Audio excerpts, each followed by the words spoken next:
kalau dalam kendaraan off-road, begitu, SUV, ada 3 hal yang diandalkan. Mengapa kendaraan kita itu mempunyai satu keyakinan diri untuk melewati satu kondisi yang sulit. Yang pertama adalah performance engine dan performance kendaraan.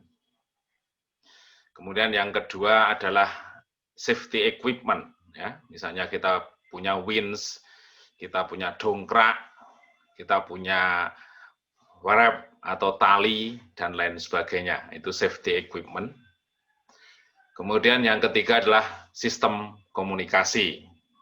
Ya. Saya teringat ketika dulu melayani pertama di Sepi begitu, kami pakai jeep begitu, tapi jam 6:30 malam hujan lagi, ternyata jalannya putus dan 2 rodanya sudah masuk gitu, jadi separuh lebih.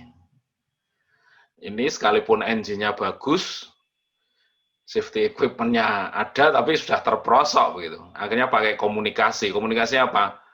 Teriak-teriak, minta tolong tetangga, akhirnya diangkat. Akhirnya bisa lewat lagi. Nah, demikian juga hidup kita di dalam Tuhan. Mengapa kita mempunyai satu keyakinan bahwa kita bisa melewati segala sesuatu atas apa yang Tuhan izinkan? Kekristenan mempunyai 3 tools, yaitu iman, pengharapan, dan kasih. Iman, pengharapan, dan kasih. Saya tidak akan mengkomparasikan iman itu sebagai apa dalam SUV, kasih itu sebagai apa. Nggak begitu penting.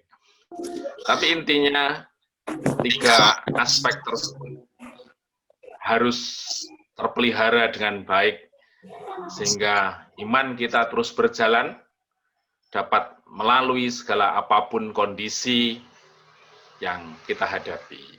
Kita akan belajar mengenai peran iman dalam menghadapi satu situasi yang menuntun kita terus berjalan dari 1 Petrus 1 ayat.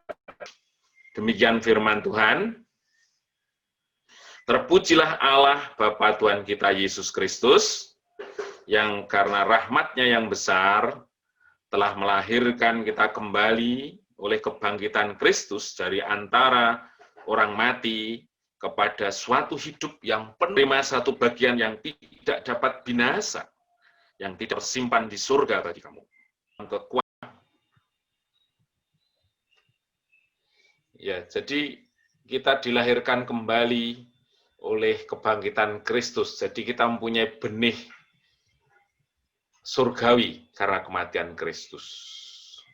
Kemudian di sini dikatakan pengharapannya kita akan menerima satu bagian yang tidak dapat binasa, yang tidak dapat cemar, tidak dapat layu, yang tersimpan di surga. Ini merupakan satu janji yang luar biasa. Seberapapun berat satu fakta yang kita hadapi, kondisi yang ada di depan kita, satu persoalan yang ada barangkali begitu kuat di depan kita, tetapi di sini katakan ada suatu bagian yang tidak dapat binasa, tidak dapat cemar, tidak dapat layu. Dia menceritakan satu hal yang akan diterima oleh setiap orang percaya, di mana nilainya tidak bisa dibandingkan dengan suatu apapun yang bisa diceritakan. Kemudian di sini katakan, yaitu kamu yang dipelihara dalam kekuatan Allah karena imanmu. Jadi di sini katakan bahwa sesungguhnya dalam kondisi apapun kita terpelihara oleh Allah, oleh kekuatan Allah. Jadi kita berjalan pada kondisi seperti ini, sesungguhnya kita dalam penjagaan Allah yang kuat. Terpelihara sempurna di dalam penjagaan pribadinya sendiri. Tapi di sini katakan, karena imanmu. Jadi iman itu di Ibrani 11 ayat 1, itu memang tidak kelihatan secara fisik.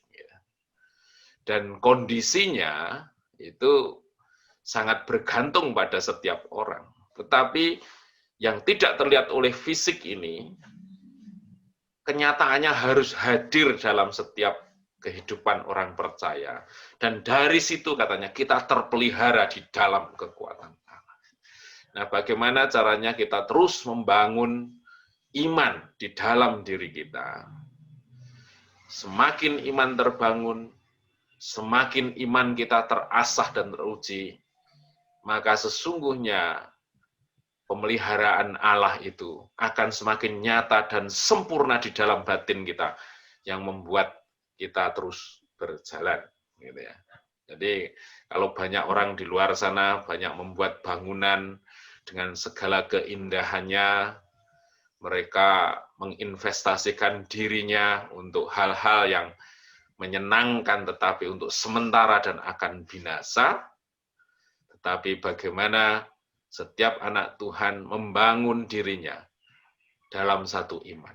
Bukan hanya percaya, tetapi kepercayaan itu menjadi satu realisasi yang nyata di dalam kehidupan. Banyak orang yang bisa mengatakan percaya, tetapi tidak melakukannya. Tetapi iman cenderung percaya dan melakukan.